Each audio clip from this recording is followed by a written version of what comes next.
precisamente en unos dichos o unos versículos difíciles del Señor Jesucristo, que en un momento dado podían haber causado polémica en su tiempo, y los estuvimos repasando, como por ejemplo el tema del templo, el tema de la comer mi carne y beber mi sangre, el tema de que tú eres Pedro y sobre esta roca edificaré mi iglesia, etcétera. Que si el pan y la sangre, el pan y el vino son literalmente la carne y la sangre de Jesús, etcétera. Esos son los dichos difíciles de Cristo que en un momento dado sacamos a colación. ¿Por qué los sacamos a colación? Porque son temas que están en la Escritura y que nos muestran la forma de expresarse del Señor. ¿Por qué no son útiles para estudiar escatología bíblica? Pues básicamente porque esos mismos temas y esos mismos dichos los vamos a poder encontrar dentro de temas escatológicos. Y entonces allí es donde vamos a echar mano de lo que estamos aquí precisamente estudiando en las Escrituras. Por ejemplo, retomemos dos versículos de los que estudiamos hace 8 días para introducirnos otra vez al tema que estábamos trabajando. Y le voy a pedir al hermano Ramiro el favor si nos lee Marcos 4, del 9 al 12.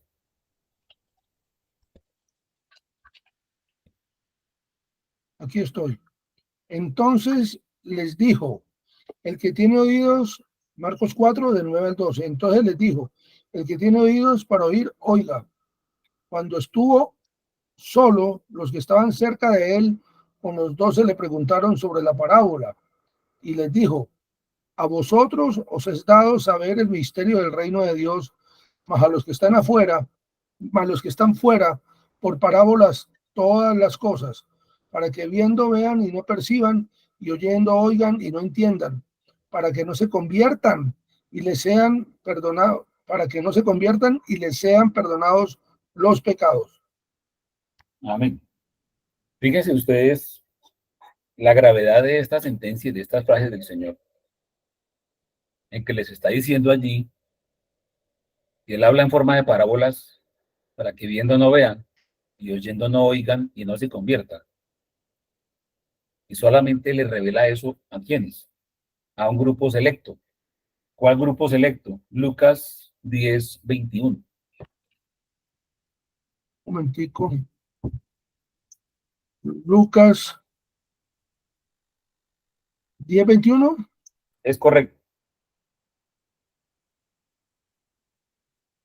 En aquella misma hora, Jesús se regocijó en el Espíritu y dijo, yo te alabo, oh Padre, Señor del cielo y de la tierra, porque escondiste estas cosas de los sabios y entendidos y las has revelado a los niños. Sí, Padre, porque así te agradó.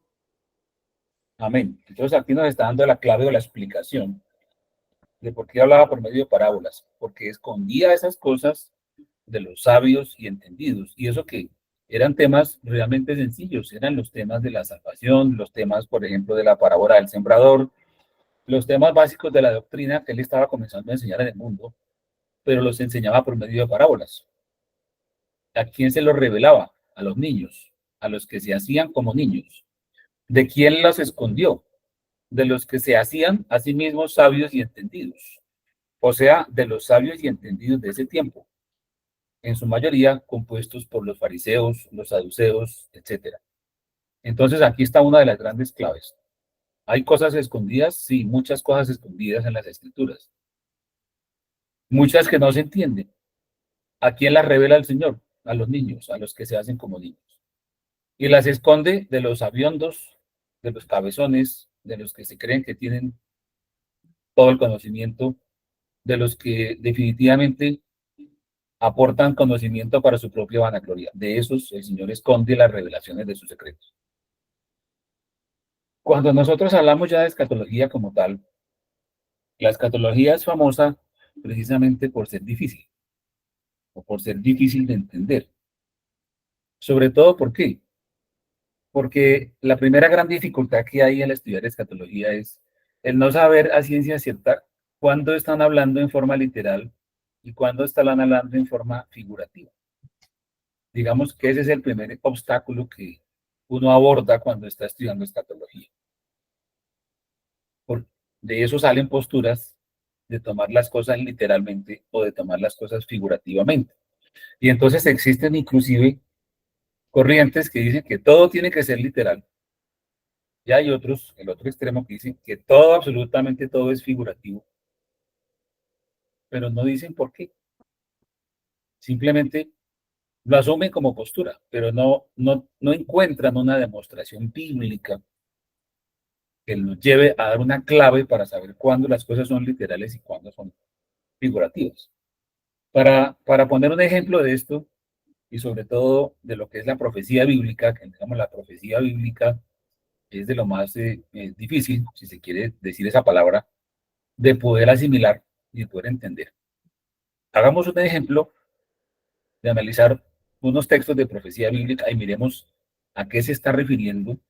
Hagamos este ejercicio, miremos por ejemplo Isaías 14 del 1 al 15. Isaías 14, del 1.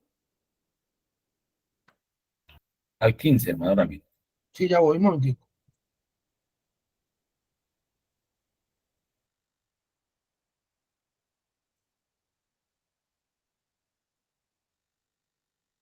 Catorce del 1 al 15. Dice así, del 1 al 15, ¿cierto? Porque Jehová tendrá piedad de Jacob y todavía escogerá a Israel y lo hará reposar en su tierra. Y a ellos se unirán extranjeros y se juntarán a la familia de Jacob.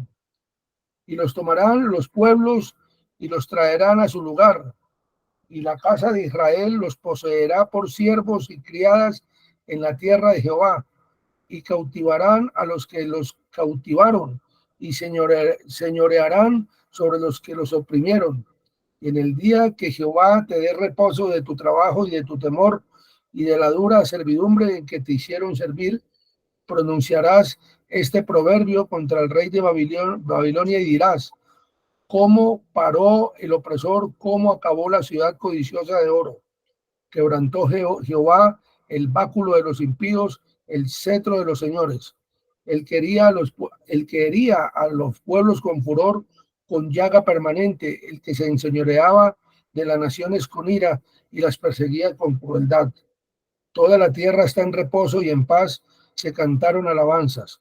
Aunque los cipreses se regocijaron a causa de ti y los cedros del Líbano diciendo, desde que tú pereciste, no ha subido portador contra nosotros. El Seol abajo se espantó de ti, despertó muertos que en tu venida saliesen a recibirte, hizo levantar de sus sillas a todos los príncipes de la tierra, a todos los reyes de las naciones. Todos ellos darán voces y te dirán, tú también te debilitaste como nosotros y llegaste a ser como nosotros. Descendió al Seol tu soberbia y el sonido de tus arpas. Gusanos serán tu cama y gusanos te cubrirán. ¿Cómo caíste del cielo, oh lucero, hijo de la mañana? Cortado fuiste por tierra, tú que debilitabas a las naciones. Tú que decías en tu corazón, subiré al cielo, en lo alto, junto a las estrellas de Dios, levantaré mi trono y en el monte del testimonio me sentaré a los lados del norte. Sobre las alturas de las nubes subiré y seré semejante al Altísimo. Mas tú derribado eres hasta el Seol, a los lados del abismo. Gracias, hermano Ramiro. Entonces, por ejemplo, podemos ver este texto de profecía bíblica que aparentemente pues parece bastante enredado, ¿cierto? Digamos que en el versículo 4, cuando dice, pronunciarás este proverbio contra el rey de Babilonia y dirás X o Y cosa, y sigue hablando del rey de Babilonia y habla una cantidad de juicios sobre el rey de Babilonia, y luego en el versículo 12 pareciera que cambia y habla de otra persona, porque dice, ¿cómo caíste del cielo, oh lucero, hijo de la mañana? Cortada fuiste por tierra, tú que debilitabas a las naciones, tú que decías en tu corazón, subiré al cielo, en lo alto, junto a las estrellas de Dios, levantaré mi trono, etcétera. Este, ese pedazo se está refiriendo a Satanás.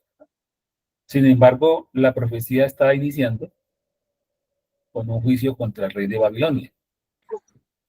Entonces, fijémonos en este caso, por ejemplo, empieza hablando de un tema, empieza hablando de un rey y termina hablando de Satanás. Algo muy parecido pasa en Ezequiel 28, ¿sí? Ezequiel 28, del 1 al 18, hermano Ramiro, como ejemplo. Ezequiel 28.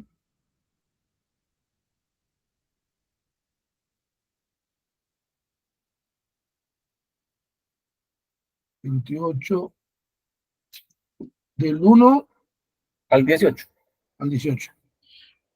Vino a mí palabra de Jehová diciendo, Hijo de hombre, di al príncipe de Tiro, así ha dicho Jehová el Señor, por cuanto se enalteció tu corazón y dijiste, yo soy un Dios, en el trono de Dios estoy sentado en medio de los mares, siendo tú hombre y no Dios, y has puesto tu corazón como corazón de Dios.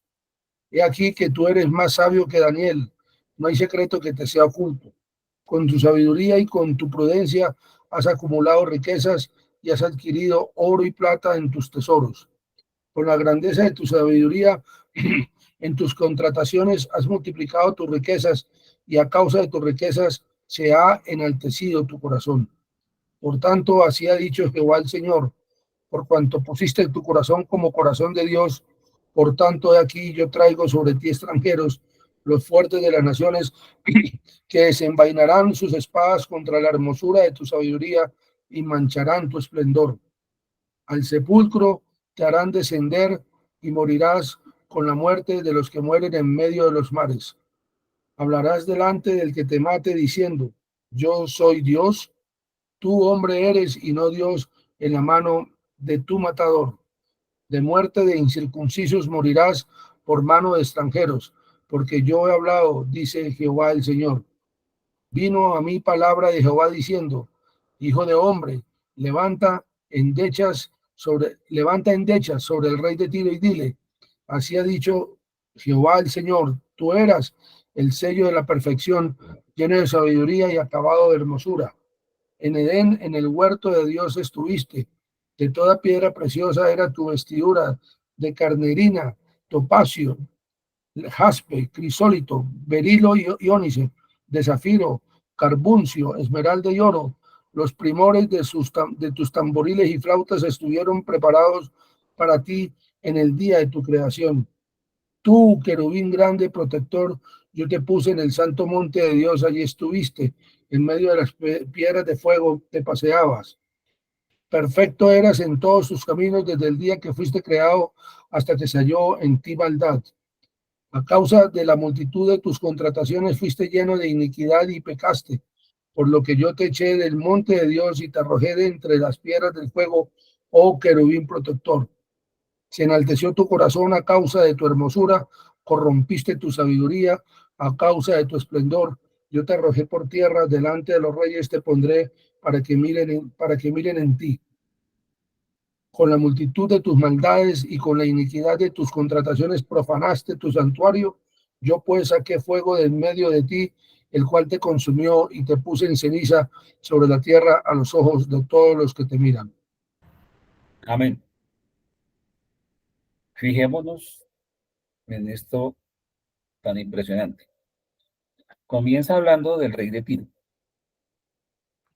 y en varias oportunidades le está diciendo, tú eres hombre, no eres Dios. O sea, que por cuanto has dicho en tu corazón o pusiste tu corazón como corazón de Dios, pero siendo hombre, pues está hablando a un hombre, lógicamente. Y le está hablando al rey de Tiro. Incluso le dice, hablarás delante del que te mate diciendo yo soy Dios. Tú hombre eres y no Dios en la mano de tu matador. Y luego en el versículo 12 cambia impresionantemente y dice, hijo de hombre, levanta endechas sobre el rey de Tiro. O sea, le está diciendo textualmente sobre el rey de Tiro. Y dile, así ha dicho Jehová el Señor, tú eras el sello de la perfección, lleno de sabiduría y acabado de hermosura, en Edén, en el huerto de Dios estuviste, o sea, ahí, cuando está diciéndole en Edén estuviste, ya no está hablando del rey de Tiro, ya está hablando del diablo. está hablando en el versículo 14 de un querubín protector. Obviamente que el rey de Tiro no era ningún querubín y mucho menos protector. Y vuelve y menciona la palabra querubín protector más adelante en el versículo 16. Entonces, por ejemplo, uno podría decir, bueno, pero entonces al fin de quién está hablando, ¿cierto? Esa es, digamos que la parte que puede llegar a ser difícil de lo que es la profecía bíblica, lo mismo que estábamos leyendo ahorita en cuanto a Isaías 14, que estaba hablando del rey de Babilonia y de un momento a otro empieza a hablar de ese rey con atributos que no parecen de humanos, sino que parecen más bien de un ser angelical como en efectivo, es de Satanás que está hablando. Aquí, por ejemplo, cambia, pero significa, sin embargo, le sigue diciendo, hacen dechas sobre el rey de Tiro. Entonces, fíjense ustedes, esto es muy parecido a cuando Jesús decía, destruid este templo, y estaba en el templo, frente al templo, diciéndolo, destruid este templo y en 3 días lo reedificaré.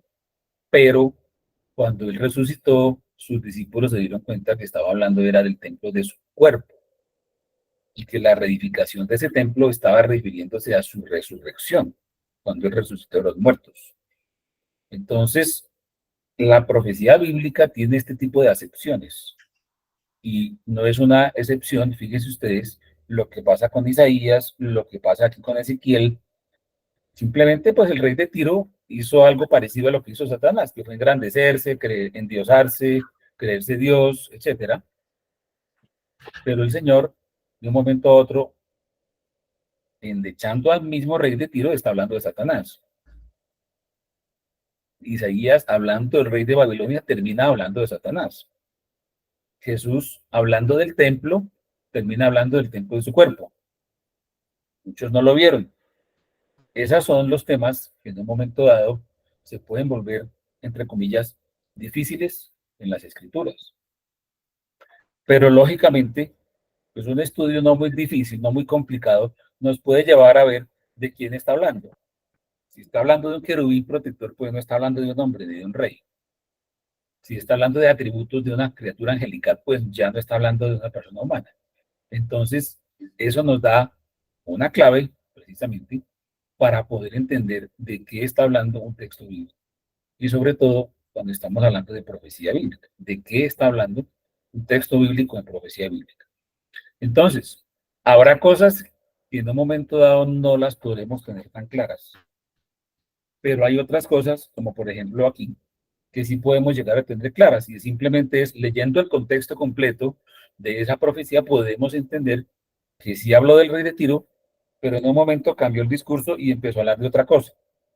Eso es un ejercicio muy importante que vamos a estar haciendo en el resto de todas estas charlas y sobre todo pues en la aplicación de la escatología bíblica, porque tenemos que leer la Biblia con mucha atención, de tal manera que podamos identificar en qué momento cambia o el tiempo o cambian los adverbios o cambian los atributos o se genera algún cambio que nos permite ver que ahora se está refiriendo a otra cosa o que está cambiando el escenario cronológico de lo que está diciendo. Eso, por ejemplo, es muy importante porque si no, no vamos a entender y por eso es que se generan una cantidad de posturas por ignorar esos contextos. Entonces, es muy importante al estudiar escatología bíblica contextualizar muchísimo y mirar con mucho detenimiento los tiempos, los adverbios, los atributos para poder saber de qué está hablando y a qué se está refiriendo. Bueno, eso lo quería mencionar básicamente pues a manera de ejemplo. Decíamos también que otra de las dificultades digamos, de la escatología era poder definir cuándo estaba hablando en sentido literal y cuándo se está hablando en sentido figurativo. En la Biblia sí hay muchas cosas de profecía bíblica que se hablan en forma figurativa. ¿Cómo podemos saber el significado de esas figuras? Bueno, hay una ventaja y es que como la Biblia es un hilo conductor, fíjense ustedes que esa profecía de Isaías que leímos ahora, que tiene un estilo de estar hablando de un rey y luego pasa a hablar de Satanás, pues se compagina mucho con la que leímos de Ezequiel, que comienza hablando de un rey y también sigue después hablando de Satanás.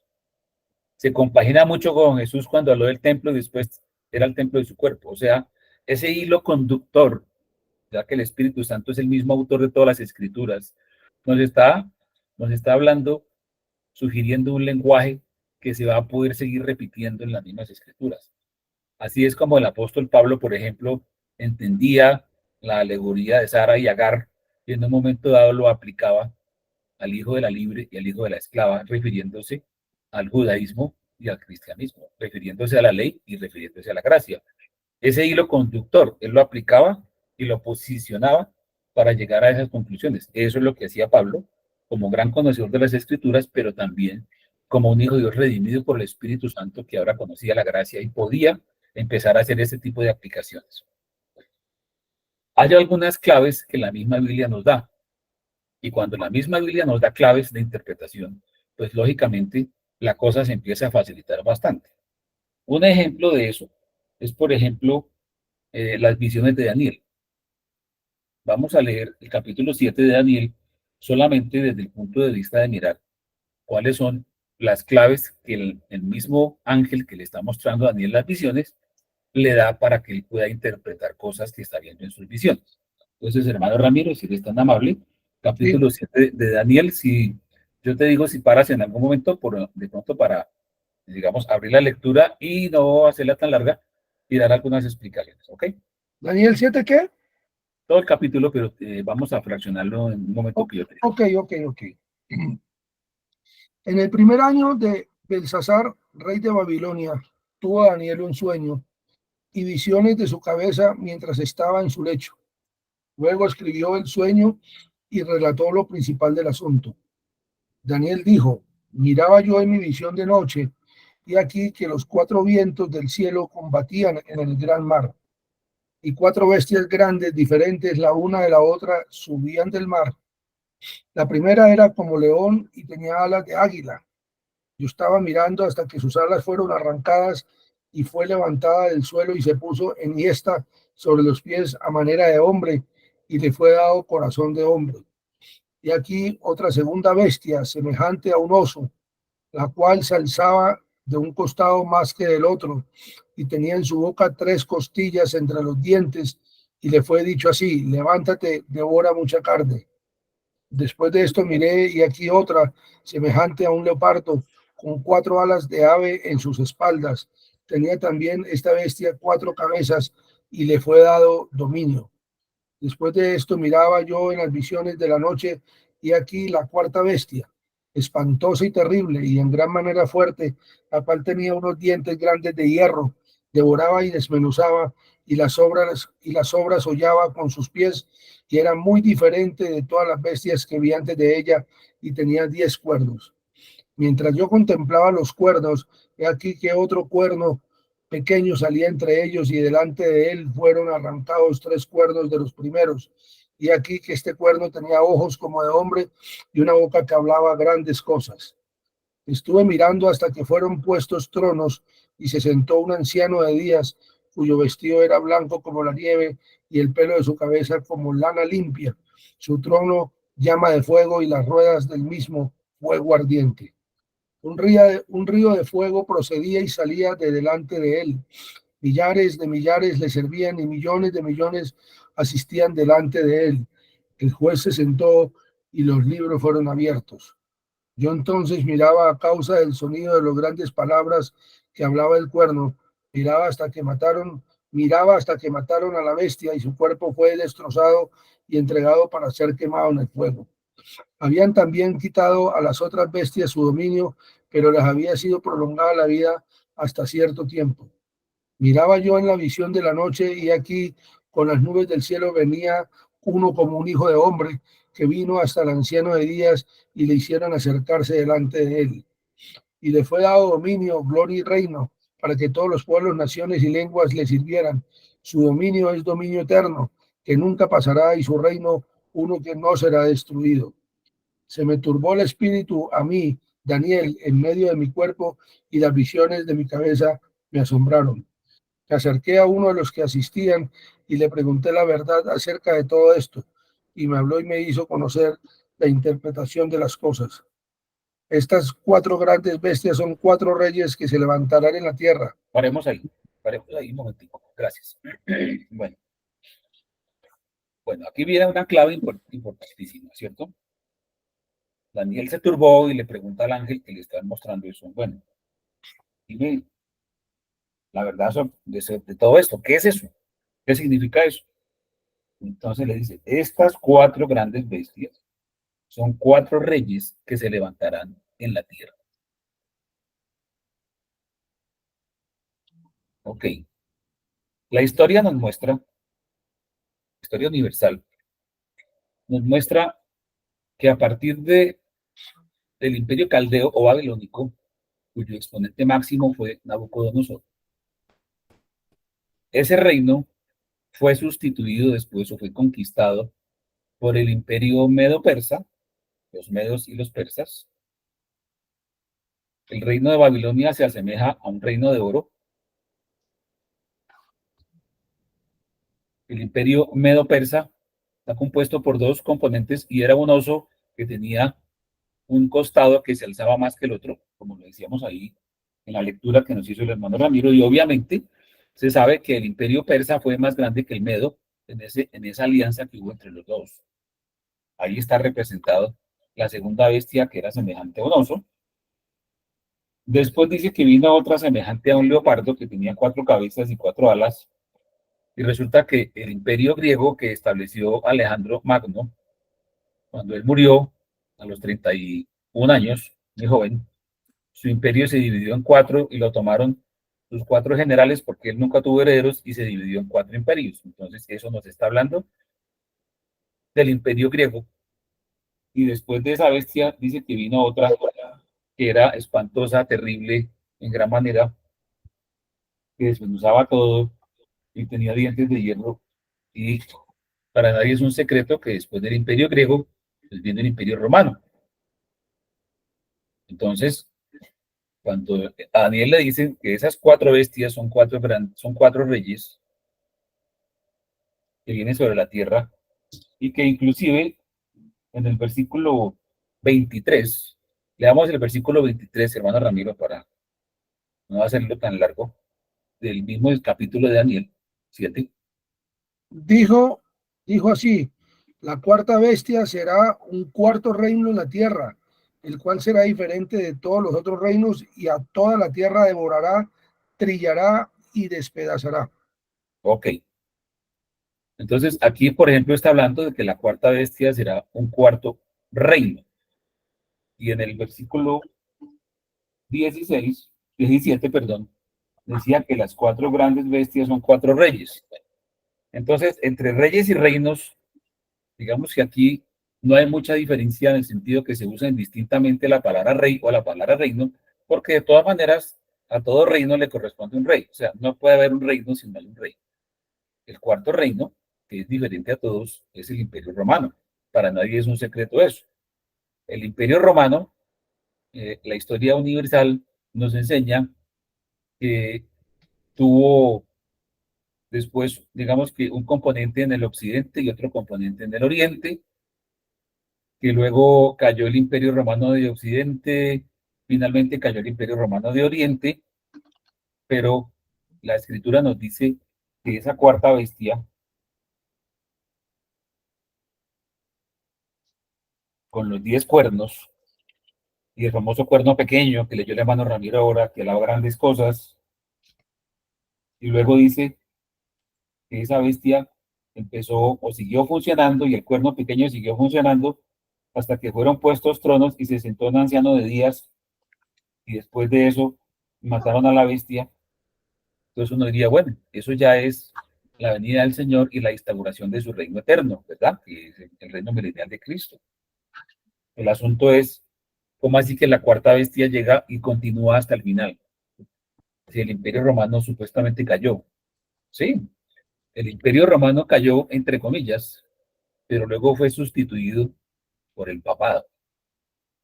Y el papado se ejerció, luego vino la Inquisición, y la Inquisición dominó a todo el mundo conocido, hasta incluso se formó el famoso Sacro Imperio Romano-Germánico, del cual el Papa era su exponente, y en el mundo, por muchos años, no se hizo sino lo que decía el Papa. Alguien diría sí, pero bueno, pero el poder político del Papa finalmente decreció muchísimo al punto que solamente tiene jurisdicción política es en el Vaticano y no más. Sí, eso es cierto, pero es que el imperio o esa cuarta bestia lo que ha tenido simplemente es que ha tenido una metamorfosis.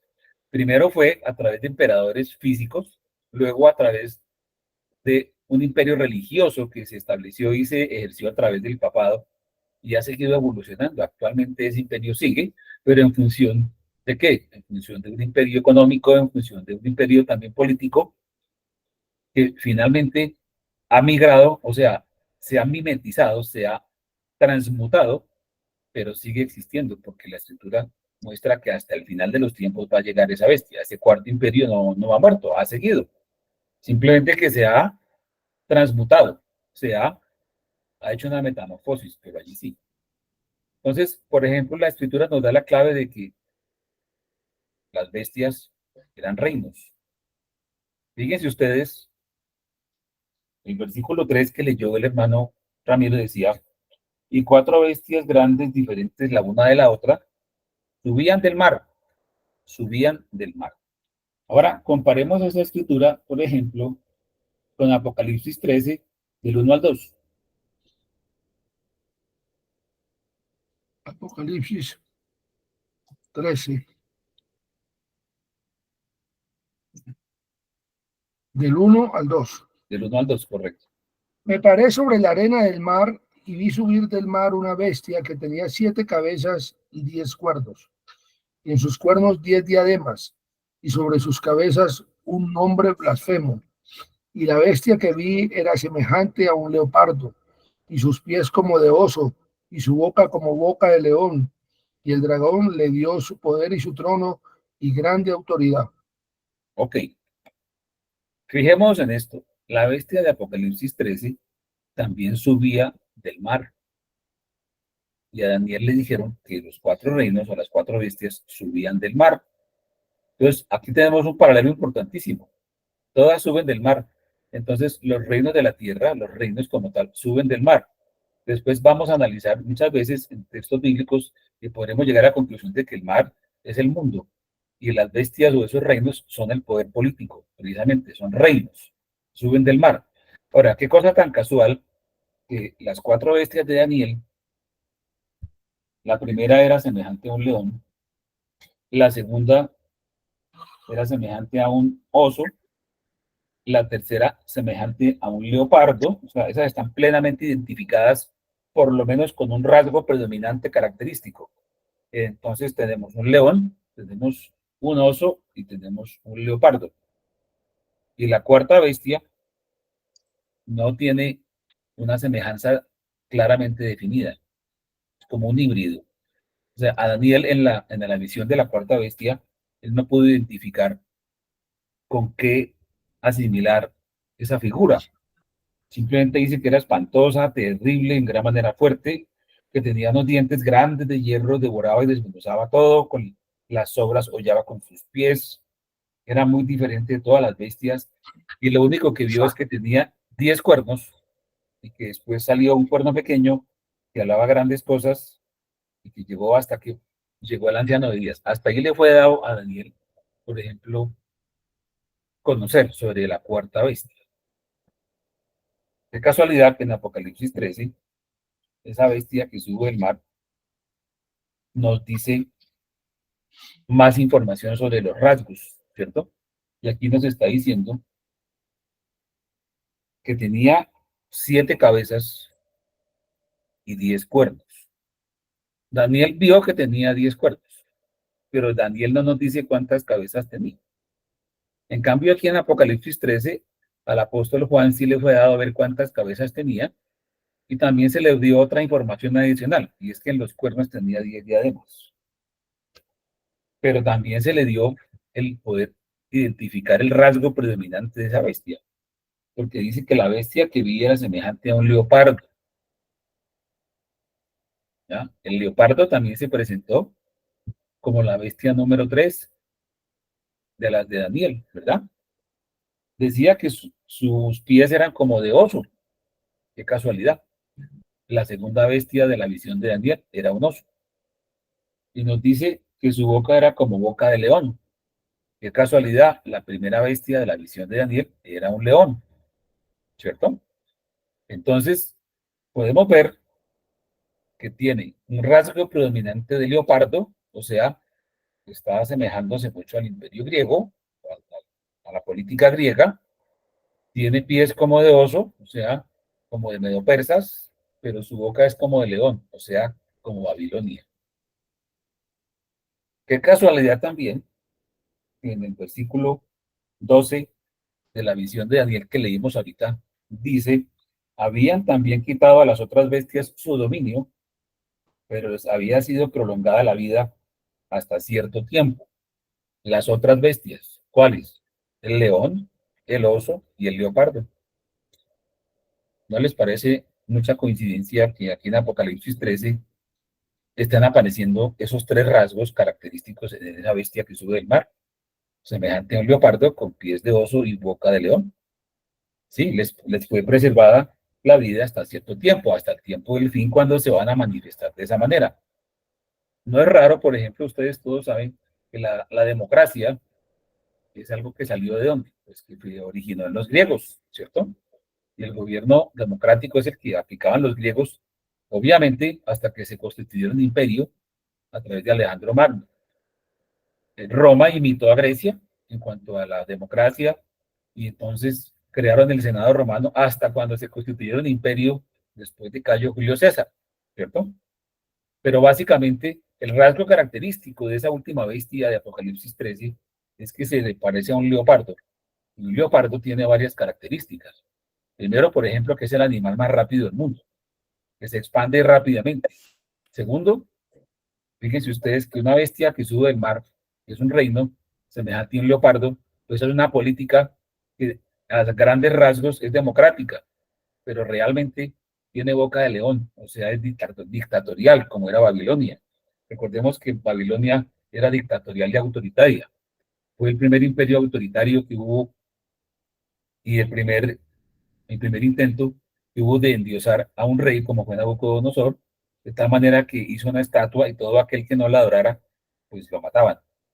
Eso es dictatorial, eso es autoritario.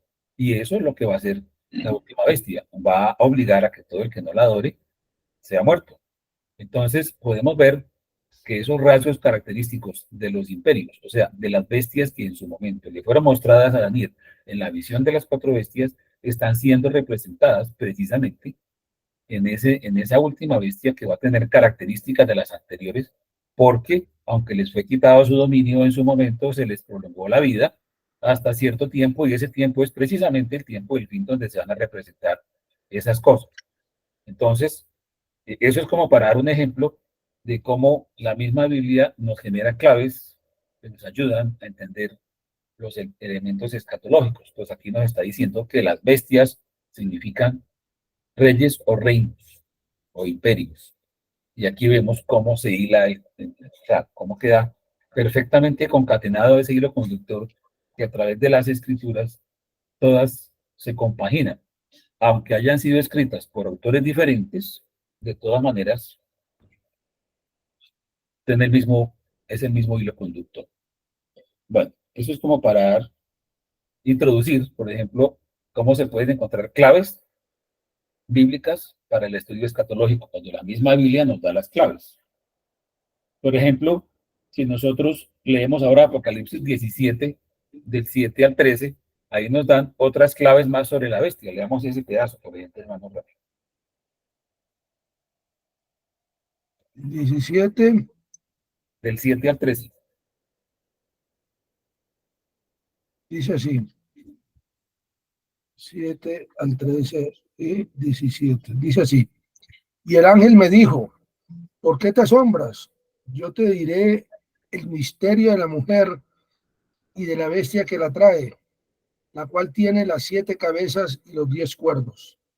La bestia que has visto era y no es, y está para subir del abismo e ir a perdición. y los moradores de la tierra, aquellos cuyos nombres no están escritos desde la fundación del mundo en el libro de la vida, se asombrarán viendo la bestia que era y no es y será. Esto para la mente que tenga sabiduría. Las 7 cabezas son 7 montes sobre los cuales se sienta la mujer, y son 7 reyes. 5 de ellos han caído, uno es, y el otro aún no ha venido, y cuando venga es necesario que dure breve tiempo. La bestia que era y no es también el octavo, y es de entre los 7 y va a la perdición. Y los 2 cuernos que has visto son 10 reyes que aún no han recibido reino, pero por una hora recibirán autoridad como reyes juntamente con la bestia. Estos tienen un mismo propósito y entregarán su poder y su autoridad a la bestia. Hasta ahí, gracias, hermano Ramiro. Entonces, fíjense ustedes que no nos vamos a poner a detallar en este caso, porque si no, obviamente saldría el objeto, es para mostrar cómo la misma escritura da más claves de interpretación al respecto de cuál es esa bestia, quién es, los cabezas quiénes son, los cuernos quiénes son, y unas relaciones entre esas cabezas y cosas que van a acontecer. Eso nos da clave. ¿Quién? La misma escritura. Entonces, ahí estamos viendo cómo nos apoyamos en la misma escritura para este tipo de cosas. Miremos, por ejemplo, una cita de la parábola de la cizaña y el trigo, cómo esa parábola es profética y cómo es escatológica y cómo se ve el cumplimiento de ella en Apocalipsis. Mateo 13, del 36 al 43. Mateo 13, 36, 43. 36 al 41. Al 43. 36 al 43. Entonces, despedida la gente, entró Jesús en la casa y acercándose a él, sus discípulos le dijeron, explícanos la parábola de la cizaña del campo. Respondiendo él, les dijo, el que siembra la buena semilla es el Hijo del Hombre. El campo es el mundo. La buena semilla son los hijos del reino y la cizaña son los hijos del malo. El enemigo que la sembró, el enemigo que la sembró es el enemigo que la sembró es el diablo. La siega es el fin del siglo y los segadores son los ángeles. De manera que como se arranca la cizaña y se quema en el fuego, así será en el fin de este siglo. Enviará el Hijo del Hombre a sus ángeles y recogerán de su reino a todos los que sirven de tropiezo y a los que hacen iniquidad, y los echarán en el horno de fuego. Allí será el lloro y el crujir de dientes. Entonces los justos resplandecerán como el sol en el reino de su Padre. El que tiene oídos para oír, oiga. Bueno, está el Señor explicando la parábola del trigo y la cizaña. Esa parábola es absolutamente escatológica. Miremos el desarrollo de la acción del cumplimiento de esa parábola en Apocalipsis 14, del 14 al 20. Apocalipsis 14, Del 14 al 20. dice así la palabra. Miré y he aquí una nube blanca, y sobre la nube uno sentado semejante al Hijo del Hombre, que tenía en la cabeza una corona de oro y en la mano una hoz aguda. Y del templo salió otro ángel clamando a gran voz al que estaba sentado sobre la nube, mete tu hoz y ciega, porque la hora de cegar ha llegado, pues la mies de la tierra está madura. Y el que estaba sentado sobre la nube metió su hoz en la tierra y la tierra fue cegada. Salió otro ángel del templo que está en el cielo, teniendo también una voz aguda. Y salió del altar otro ángel que tenía poder sobre el fuego, y llamó a gran voz al que tenía la voz aguda, diciendo, mete tu voz aguda y vendimia los racimos de la tierra, porque sus uvas están maduras. Y el ángel arrojó su hoz en la tierra y vendimió la viña de la tierra y echó las uvas en el gran lagar de la ira de Dios. Y fue pisado el lagar fuera de la ciudad, y del lagar salió sangre hasta los frenos de los caballos por 1.600 estadios. Amén. ¿Se dan cuenta usted de la maravilla de las escrituras, cómo se compaginan? El Señor Jesús hablando de la parábola del trigo y la cizaña, y hay una pequeña clave que dice el Señor allí. El enemigo que la sembró es el diablo, la siega es el fin del siglo. Ahí está la clave. La siega es el fin del siglo. Y los segadores son los ángeles. Y aquí en Apocalipsis vemos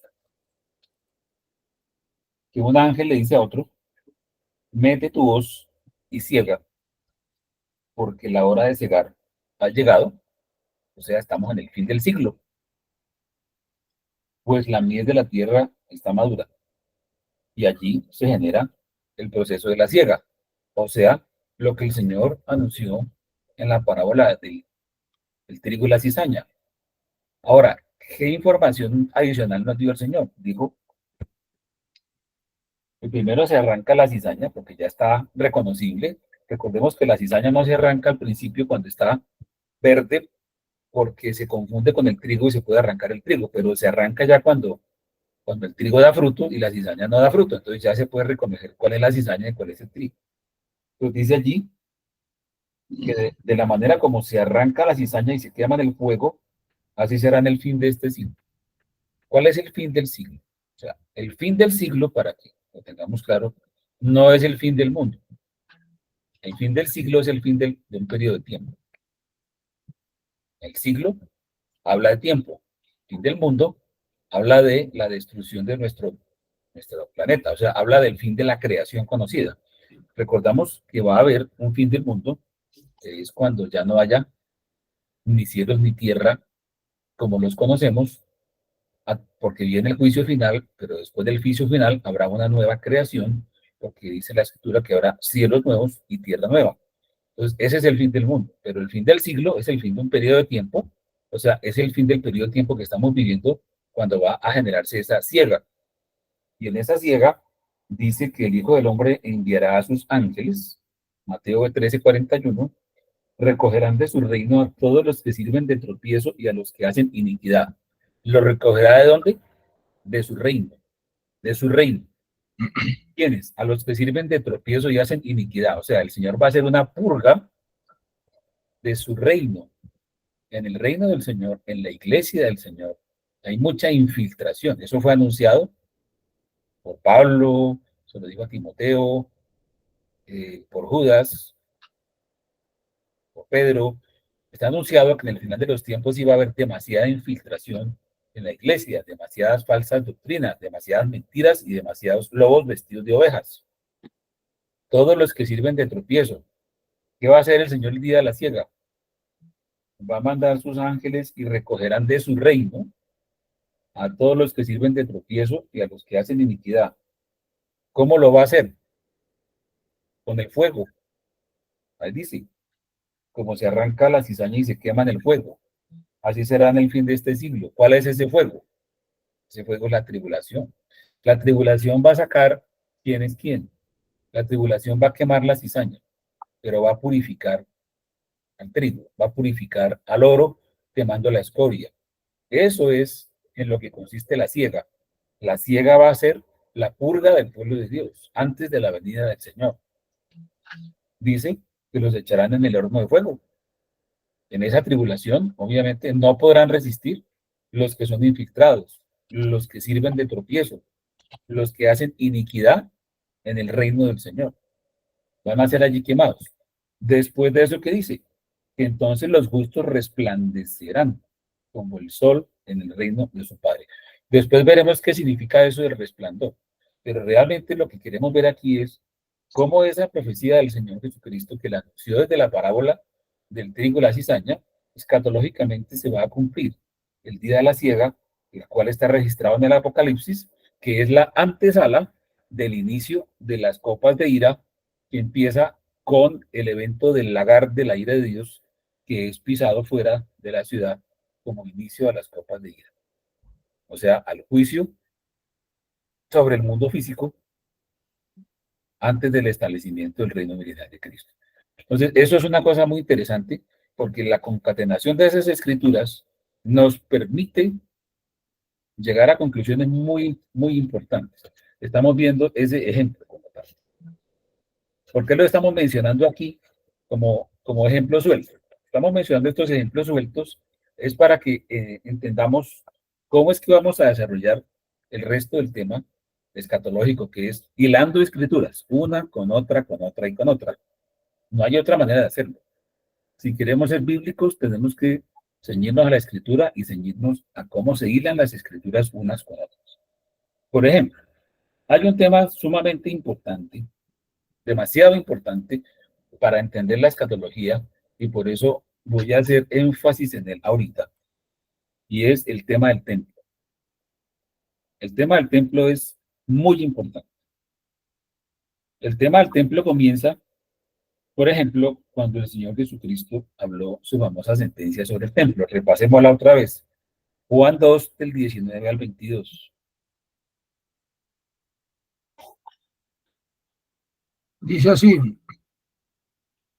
Juan 2, del 19 al 22. Respondió Jesús y les dijo, destruid este templo y en 3 días lo levantaré. Dijeron luego los judíos, en 46 años fue edificado este templo y tú en 3 días lo levantarás.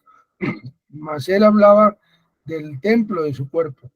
Por tanto, cuando resucitó entre los muertos, sus discípulos se acordaron que había dicho esto y creyeron la escritura y la palabra que Jesús había dicho.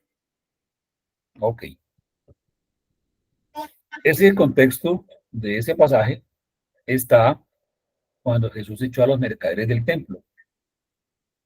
Está registrado en los 4 evangelios.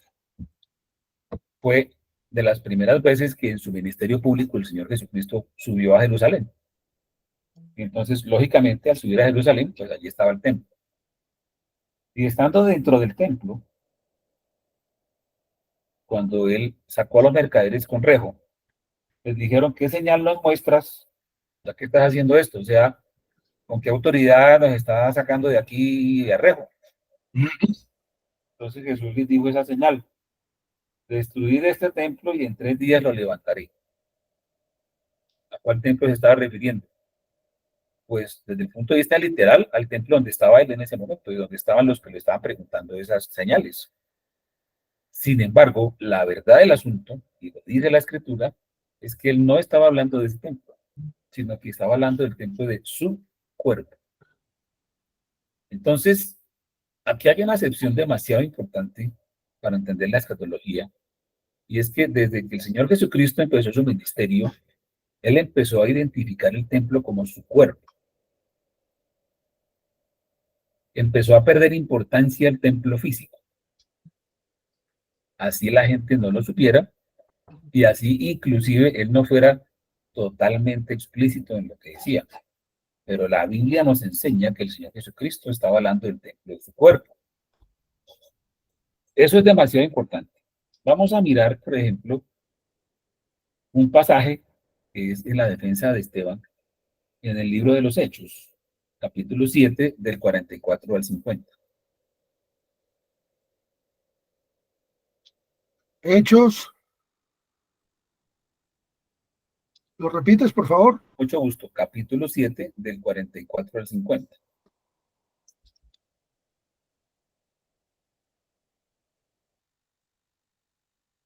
44 al 50. Dice así. Tuvieron nuestros padres el tabernáculo del testimonio en el desierto, como había ordenado Dios cuando dijo a Moisés que lo hiciese conforme al modelo que había visto, el cual, recibido a su vez por nuestros padres, lo introdujeron con Josué al tomar posesión de la tierra a los gentiles, a los cuales Dios arrojó de la presencia de nuestros padres hasta los días de David. Este halló gracia delante de Dios y pidió proveer tabernáculo para el Dios de Jacob. Mas Salomón le edificó casa. Si bien el Altísimo no habita en templos hechos de mano, como dice el profeta, el cielo es mi trono y la tierra el estrado de mis pies.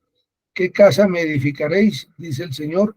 ¿A cuál es el lugar de mi reposo? ¿O cuál es el lugar de mi reposo? ¿No hizo mi mano todas estas cosas? Amén. Hasta ahí está bien. Gracias, hermano.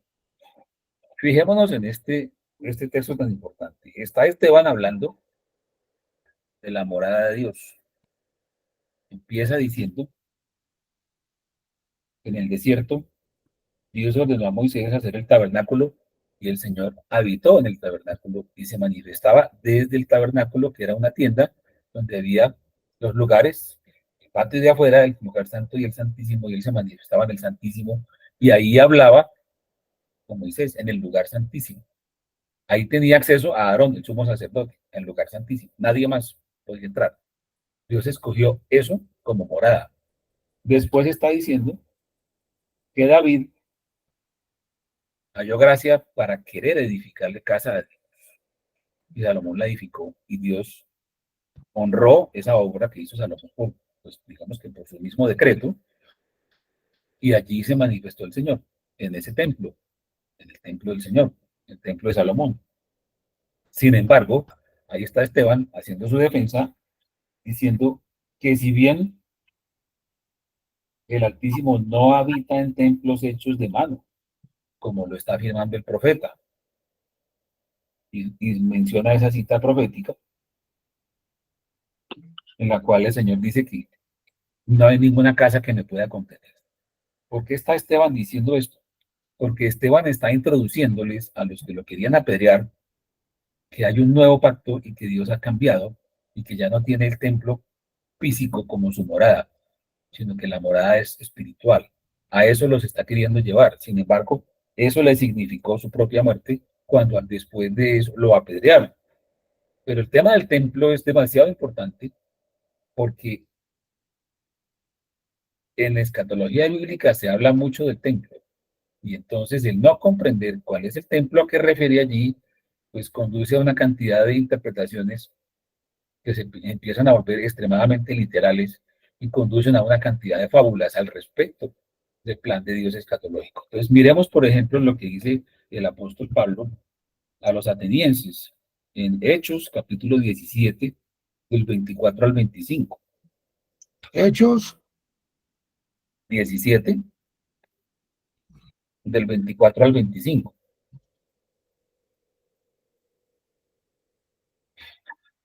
Recuerden 17. que, antes de que leas, qué pena, hermano, amigo, recuerden que si tienen preguntas, las pueden ir formulando ahí por el chat de la reunión y más o menos en unos 15 minutos estaríamos resolviendo las preguntas si las hay, pero si se les ocurren preguntas, las pueden ir escribiendo. Siga, hermano Ramiro. Hechos 17, 24 y 25, ¿verdad? ¿Correcto? El Dios que hizo el mundo y todas las cosas que en él hay, siendo Señor del cielo y de la tierra, no habita en templos hechos por manos humanas, ni es honrado por manos de hombres, como si necesitase de algo, pues Él es quien da a todos vida y aliento y a todas las cosas. Amén. Los griegos en Atenas eran extremadamente religiosos. Le tenían templo absolutamente a todo el mundo. El templo de Diana, que el templo de Júpiter, que el templo de Marte, que el templo del Uno. Tenían hasta el altar de Pérgamo. Una cantidad de cosas tenían los griegos. Y viene Pablo y les dice, mire, el Dios no conocido, al cual ustedes honran, por ahí una piedra que dice el Dios no conocido, del cual yo les vengo a hablar, ese Dios que fue el creador del mundo y de todo lo que hay en él, no habita en templos hechos de manos humanas, o sea, no habita en templos de piedra. Hermanos, cuando el templo de Jerusalén fue destruido en el año 70 de nuestra era, profetizado por el Señor Jesucristo, de que no iba a quedar piedra sobre piedra. ¿Qué quiere decir eso? ¿Qué quiere decir cuando Jesús maldijo la higuera estéril, camino de Betania a Jerusalén? Que nunca más coma de ti fruto. O sea, todo lo que es la ley y los ritos de la ley judaica estaban llegando a su fin. Nunca más nadie iba a comer frutos de eso, de los sacrificios, que es el objetivo del templo, es hacer sacrificios. El objetivo del templo es que hubiera un altar, que hubiera una fuente de bronce para lavarse, un altar de sacrificio para holocaustos y que hubiera en el lugar santo otros utensilios para culto y un incensario, que era el otro altar que había allí para poder pasar al lugar santísimo y poder ser expiado el pecado. O sea, ese era el objetivo del templo. No había otro objetivo. No hay más objetivos en el templo de piedra que se hizo en la antigüedad. Después de que el Señor Jesucristo habló del templo de su cuerpo, nunca más le volvió a dar importancia al templo físico. Nunca más. De hecho, fue destruido. De hecho, los apóstoles entendían perfectamente el significado del templo. O sea, ahí está Pablo diciéndole a los atenienses, miren, no, Dios no habita en templos hechos de piedra, de manos de hombres. Ya eso no es más. Esa dispensación del templo de piedra ya pasó, ya no es más. Diremos, por ejemplo, lo que dice Pablo en Primera de Corintios 6:19. Dice así, 1 Corintios 6:19. ¿O ignoráis que vuestro cuerpo es el templo del Espíritu Santo, el cual está en vosotros, el cual tenéis de Dios y que no sois vuestros? Okay. Nuestro cuerpo es el templo del Espíritu Santo. Otra acepción más del templo del Señor, que se compagina con lo que dice el mismo apóstol Pablo, por ejemplo, en Efesios 2, del 19 al 22. 2, 19 al 22. 19 al 22. Correcto. Perfecto. Así que ya no sois extranjeros ni advenedizos, sino conciudadanos de los santos y miembros de la familia de Dios, edificados sobre el fundamento de los apóstoles y profetas, siendo la principal piedra del ángulo Jesucristo mismo, en quien todo el edificio bien coordinado va creciendo para ser un templo santo en el Señor, en quien vosotros también sois juntamente edificados para morada de Dios en el Espíritu. Amén. O sea, esa escritura la conocemos todos y es muy famosa. Pero de pronto no hemos analizado las implicaciones de esa escritura y sobre todo las implicaciones escatológicas de esa escritura. Ahí es donde vamos. Si está diciendo que somos miembros de la familia de Dios, edificados, estamos hablando de un edificio, sobre el fundamento de la cimentación de ese edificio, de los apóstoles y profetas, siendo la principal piedra del ángulo Jesucristo mismo, o sea, la piedra del ángulo es como la esquina angular de la cimentación. Luego esa cimentación se agranda por el fundamento que ponen apóstoles y profetas, y luego encima de esa cimentación que ya está terminada, se empieza a edificar sobre ese fundamento. ¿Quiénes se ponen ahí? Otras piedras. Esas piedras somos nosotros, son las piedras vivas. Esta es la iglesia. Dice, en quien todo el edificio, bien coordinado, va creciendo para ser un templo santo en el Señor.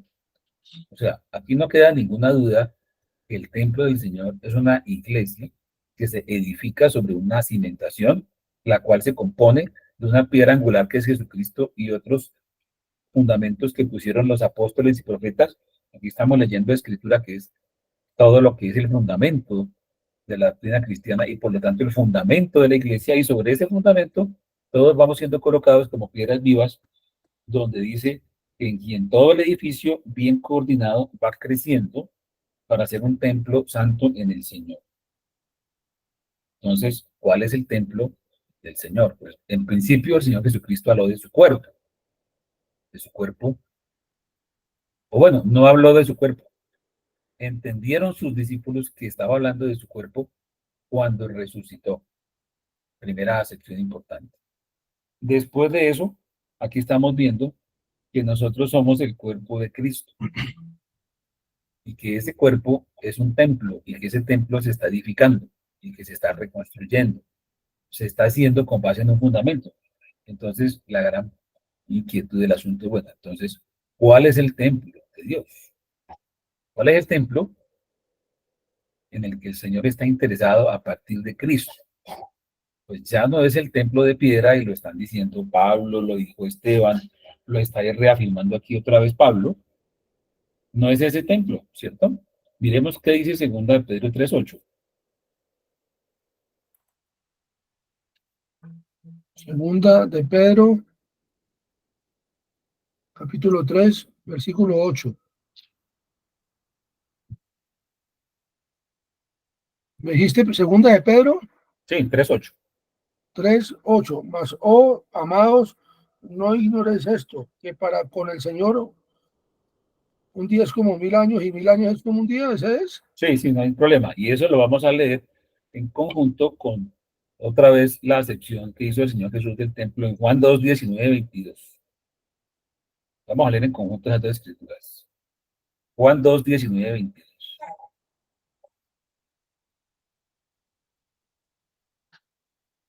2, capítulo 2, perdón, capítulo 2, 19-22. Dice así: respondió Jesús y les dijo, destruí este templo y en 3 días lo levantaré. Dijeron luego los judíos, en 46 años fue edificado este templo y tú en 3 días lo levantarás. Mas él hablaba del templo de su cuerpo. Por tanto, cuando resucitó entre los muertos, sus discípulos se acordaron que había dicho esto y creyeron en la escritura y la palabra que Jesús había dicho. Ok. Recordemos que la escritura y la profecía bíblica, porque el Señor Jesucristo está ahí profetizando sobre la reedificación del templo, muchas veces tiene doble o triple lectura. La escritura se cumple de una forma y luego se cumple de otra. Y eso es bíblico. Y lo vamos a poder también validar aquí en estas charlas.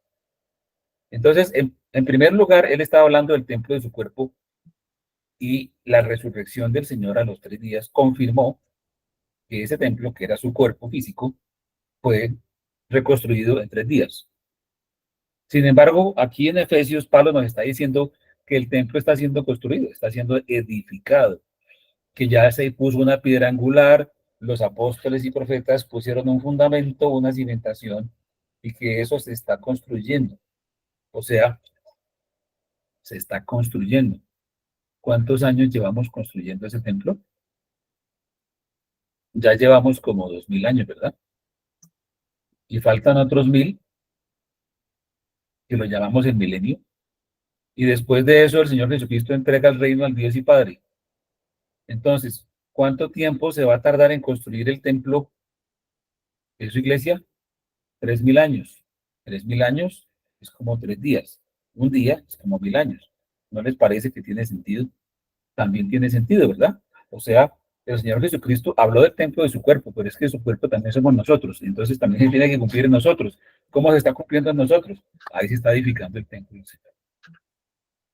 Y se va a demorar 3000 años, no importa. Señor, para él un día o 1000 años es como un día.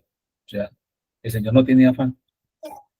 Entonces, veamos, por ejemplo, cómo esa profecía también se tiene que cumplir en la iglesia, porque la iglesia es el templo y estamos siendo edificados en esa iglesia. Hermano Ahora, Santiago, sí, señor. son las 9:20, cumpliendo el reglamento y el orden de las cosas. Si hay alguna pregunta para escribirla, damos una pausita mientras el hermano Santiago está hablando, y a las 1:30 yo reviso si hay algunas preguntas y si no hay ninguna, continuamos. Gracias, hermano Santiago. Entonces, ¿seguimos o paramos? No, seguimos.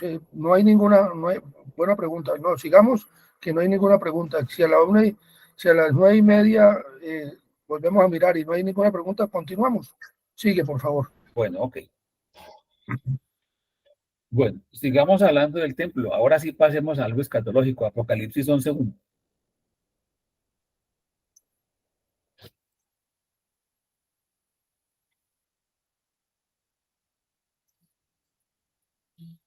11:1. Apocalipsis. Entonces me fue dada una caña semejante a una vara de medir y se me dijo, levántate y mide el templo de Dios y el altar y a los que adoran en él. Amén.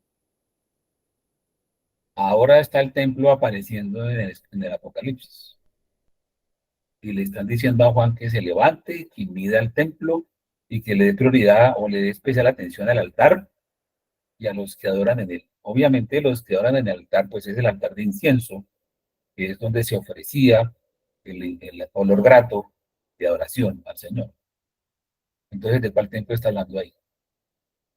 Ese, por ejemplo, ha sido, ese y muchos otros eh, versículos del Apocalipsis que hablan del templo de Dios, hace pensar a muchas personas que está hablando de un tercer templo que se tiene que hacer en Jerusalén, y que mientras el tercer templo no se haga, entonces no se pueden cumplir esas profecías, porque esas profecías se refieren al templo, y que es que el templo no lo han podido hacer, y que llevan casi unos 2000 años casi de destruido el templo cuando los romanos se tomaron a Jerusalén, y que ese templo no se ha podido reconstruir porque pues primero a los judíos los dispersaron en lo que llamamos la diáspora, que tuvo varias etapas. Una fue en el año 70, después otra hubo en el año 160 y pico, una mucho más fuerte. Sacaron a todos los judíos de Jerusalén, luego vinieron los árabes, sacaron al Imperio Romano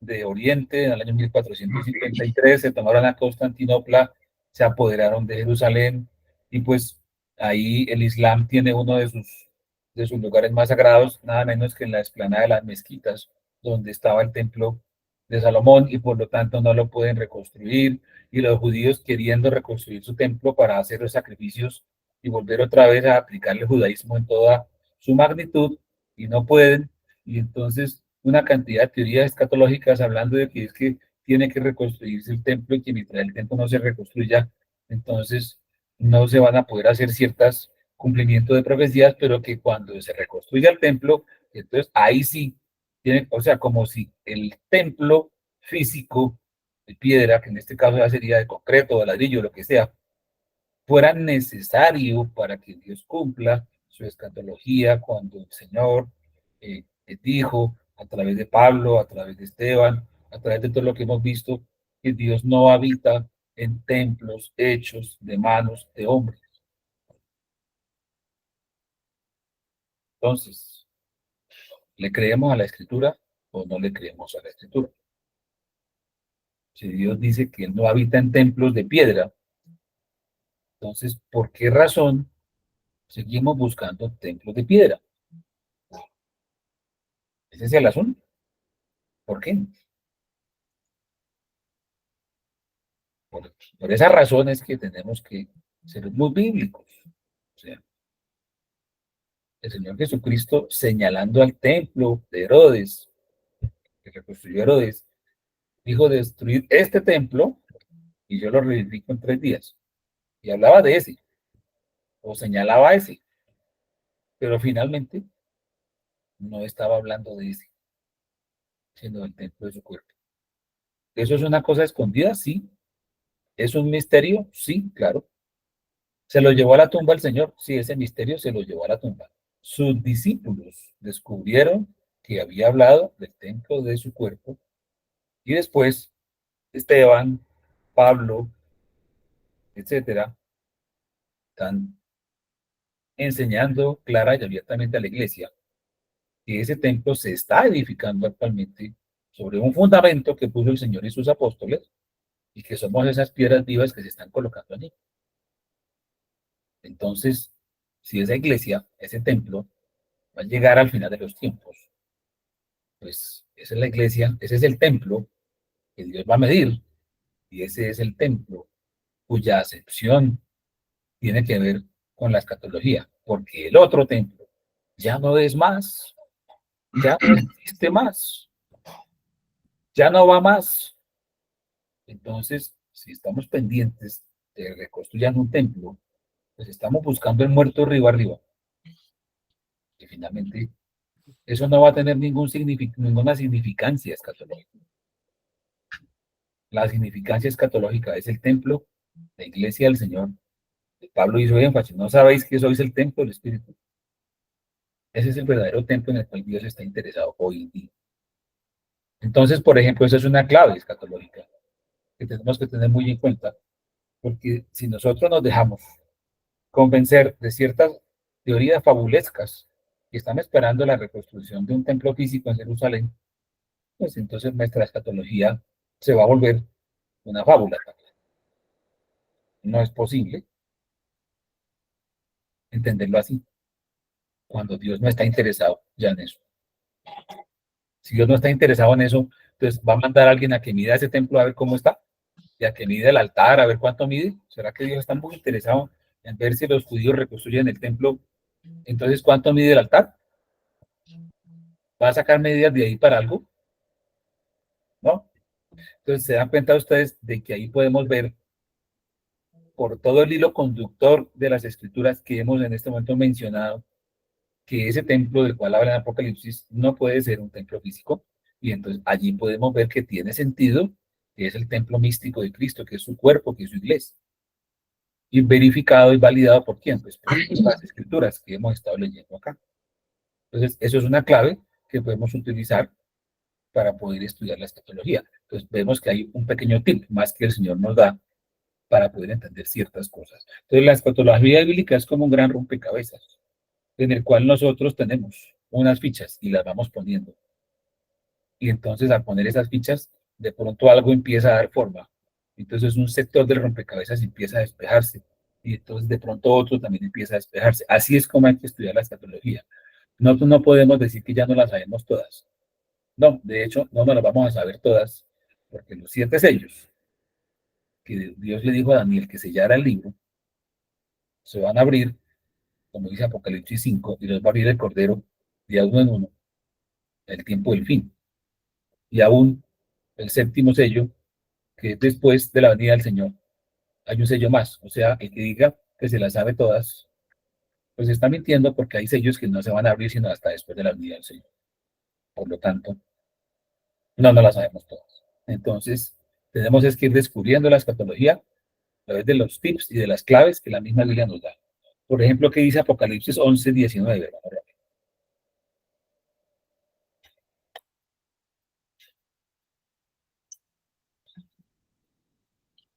Dice así, 11:19, capítulo 11, versículo 19. Y el templo de Dios fue abierto en el cielo, y el arca de su pacto se veía en el templo. Y hubo relámpagos, voces, truenos y un terremoto y grande granizo. Ok. Después, en otras de las charlas, vamos a analizar muchos de esos textos ya en detalle. Pero aquí, por ejemplo, lo que queremos ver es otra sección que hace en el templo, en Apocalipsis. Y pues, obviamente, no estar hablando del templo de Salomón, ni del templo de Herodes, ni del templo reconstruido, porque ya no tendría sentido. Apocalipsis 15, del 5 al 6, hermano Ramiro. Apocalipsis 15, del 5 al 6.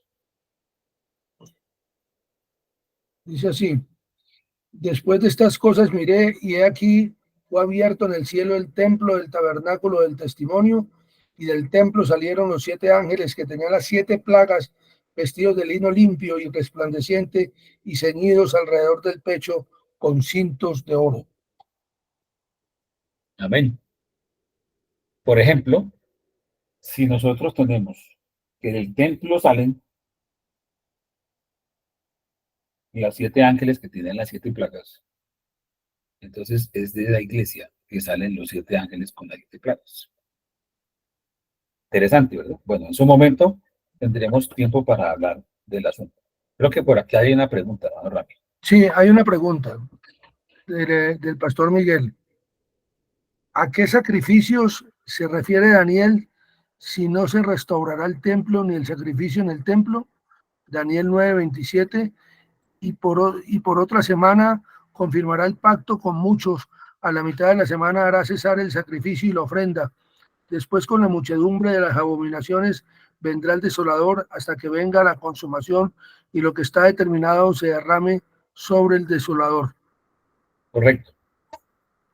Los únicos sacrificios bíblicos neotestamentarios son a los que se refiere el apóstol Pablo, que son los sacrificios de alabanza. Esos son los sacrificios que ofrecemos nosotros al Señor hoy en día. Entonces, cuando se está refiriendo allí de que el maligno o el anticristo el antagonista va a confirmar el pacto con muchos al inicio de una semana, que es la última semana, pero que a la mitad de la semana hará cesar el sacrificio y la ofrenda, pues está queriendo decir precisamente eso. Va a intentar, va a perseguir a la iglesia para que no se ofrezcan más sacrificios de alabanza ni ofrendas. Esos serían los sacrificios a que se estaría refiriendo allí en Daniel. ¿No hay más preguntas? ¿Seguimos? ¿Alguna otra pregunta? No hay más preguntas. Ok. Bueno. Entonces, cerramos el tema de introducción. O sea, dimos muchos ejemplos, dimos mucha introducción. De pronto, pues, espero que no cause malestar, pero me parece importante enfatizar en todas estas cosas, porque si tenemos claros esas claves, la escatología bíblica se entiende mucho más fácilmente y se puede contextualizar mucho mejor. ¿Cuáles son los objetivos de estudiar escatología bíblica? Bueno, los objetivos de sumergirnos en este estudio, ya pasamos al segundo capítulo de escatología bíblica, pues básicamente están resumidos en la misma escritura. Entonces, vamos a hacer una lectura de Mateo 24, de a poquitos, y vamos a ir analizando esos objetivos. Leamos primero, hermano Ramiro, Mateo 24, del versículo, yo le digo si es desde el 1, perdón, un segundo. Sí, desde el 1 al 5 primero. Mateo 24, 1 al 5, Es correcto. dice así la palabra. Cuando Jesús salió del templo y se iba, se acercaron sus discípulos para mostrarle los edificios del templo. Respondiendo él les dijo, ¿veis todo esto? De cierto, no, perdón, de cierto os digo que no quedará aquí piedra sobre piedra que no sea derribada. Y estando él sentado en el monte de los olivos, los discípulos se le acercaron aparte diciendo, dinos, ¿cuándo serán estas cosas y qué señal habrá de tu venida y del fin del siglo? Respondiendo Jesús les dijo, mirad que nadie os engañe, porque vendrán muchos en mi nombre diciendo yo soy el Cristo, y a muchos engañarán. Ok, pues vamos ahí. Bueno, fijémonos en esto, en esta situación. El Señor Jesucristo estaba antes de esta escena lanzando unas imprecaciones sobre Jerusalén y les advirtió, Jerusalén, Jerusalén, que matas a los profetas y apedreas a los que te son enviados. ¿Cuántas veces quise juntar a tus hijos? Como la gallina junta sus polluelos debajo de las alas y no quisiste. He aquí vuestra casa os es dejada desierta. Porque os digo que desde ahora no me veréis hasta que digáis, bendito el que viene en el nombre del Señor. Esa es una profecía muy impresionante. El Señor Jesús le está anunciando a Jerusalén su destrucción y la destrucción del templo. Y les dice que de aquí en adelante no lo verán hasta que digan, bendito el que viene en el nombre del Señor. O sea, hasta que se cumpla la profecía de Zacarías 12. Y que no lo verán, o sea, que van a ser endurecidos, van a ser los famosos que viendo y no vean y oyendo y no oigan. ¿Qué ha pasado con el pueblo de Israel todos estos 2000 años? Que viendo no ven y oyendo no oyen. Obviamente, siempre hay un remanente, el Señor, el cual tiene misericordia, como lo dice Pablo, el judío y el griego, Dios no hace excepción de personas. Pero en términos genéricos, el pueblo de Israel está endurecido y viendo no ven. Y ahí está la conclusión de que el Señor Jesucristo lo anunció. Desde ahora no me veréis hasta que digáis, bendito el que viene en nombre del Señor. Restauración espiritual futura de Israel a través del reconocimiento a Cristo, única y exclusivamente. Solo en Cristo hay salvación. Luego dice allí, cuando Jesús salió del templo, o sea, estaba en el templo cuando dijo todas esas cosas. Luego salió del templo, se le acercaron sus discípulos a mostrarles sus edificios y fue cuando él les dijo, no va a quedar piedra sobre piedra que no sea destruida. Anunció ya en forma textual y literal la destrucción del templo de Jerusalén. ¿Se cumplió? Claro, se cumplió en el año 70 con la toma de Tito. Bueno, entonces ahí estaba, salió del templo, los discípulos lo abordaron, le preguntaron eso, él profetizó la destrucción del templo, luego hay un punto y luego sigue, y estando él sentado en el monte de los olivos. O sea, pasamos a otra cena, que muy posiblemente fue a continuación de esa cena, pero digamos que unos minutos más tarde, después de que se subieron al monte, se sentaron allá y volvieron otra vez los discípulos a abordarle con preguntas. Dinos cuándo serán estas cosas y qué señal habrá de tu venida y del fin del siglo. Tres preguntas. ¿Cuándo serán estas cosas? ¿Cuáles cosas? Bueno, él acababa de hablar de una implicación sobre Jerusalén, de que iba a ser endurecido y que fuera eso, no iba a quedar una sola piedra de sobre piedra en el templo de Jerusalén. Entonces, es de esperarse que cuando serán estas cosas, pues tenga que ver con eso. ¿Qué señal habrá de tu venida? Segunda pregunta. Y del fin del siglo. Tercera pregunta. Los discípulos obviamente estaban muy inquietos con el Señor, que lo habían escuchado en algunas oportunidades hablar de que él iba a venir en gloria con sus ángeles, etcétera. Y pues ellos, como judíos y como todos los judíos, tenían una inmensa expectativa sobre el reino de Dios. Recordemos que los judíos, debido a la opresión de esclavitud que habían ya tenido por varios siglos, desde Nabucodonosor, no habían vuelto a ser un pueblo libre, porque simplemente cambiaban de patrón. Primero los caldeos, luego los medopersas, luego los griegos, luego los romanos, y en ese momento estaban bajo el yugo de los romanos. Seguían siendo esclavos, no eran un pueblo libre. Entonces todos tenían expectativas sobre eso. Y obviamente, pues para un judío devoto del Señor, pues la venida del Señor tenía que ser una liberación. Y estaban esperando ansiosamente eso. De hecho, incluso cuando el Señor Jesucristo iba a ser ascendido a los cielos ya después de su resurrección y de las manifestaciones que hizo entre sus discípulos, la pregunta nunca podía fallar. Señor, ¿restaurarás el reino de Israel en este tiempo? Esa es la pregunta que estaba en el borde de la boca de todos los judíos, incluso de sus discípulos también. Entonces aquí pues no podía faltar la pregunta, ¿cuándo serán estas cosas? ¿Qué señal habrá de tu venida y del fin del siglo? Y el Señor Jesús responde la primera frase diciendo, mirad que nadie os engañe. Gran, primera, gloriosa respuesta del Señor Jesucristo. Mirad que nadie os engañe. ¿Por qué empieza el Señor respondiendo así? Bueno, porque el Señor sabía que la principal característica que se iba a generar en los, vamos a ver ahorita en qué tiempo está hablando, pero digamos que sabemos que es el último tiempo, pero ahora vamos a comprobar, era que iba a haber engaño en cantidades alarmantes. Mirad que nadie os engañe. Primer objetivo de estudiar escatología bíblica, que nadie nos engañe, porque el Señor Jesucristo fue lo primero que advirtió. Dijo, ¿por qué? Sí, porque vendrán muchos en mi nombre, diciendo yo soy el Cristo, y a muchos engañarán. A muchos, o sea, no es a pocos, a muchos engañarán. ¿Qué significa decir yo soy el Cristo? Pues decir yo soy el Cristo es como decir yo soy el Mesías.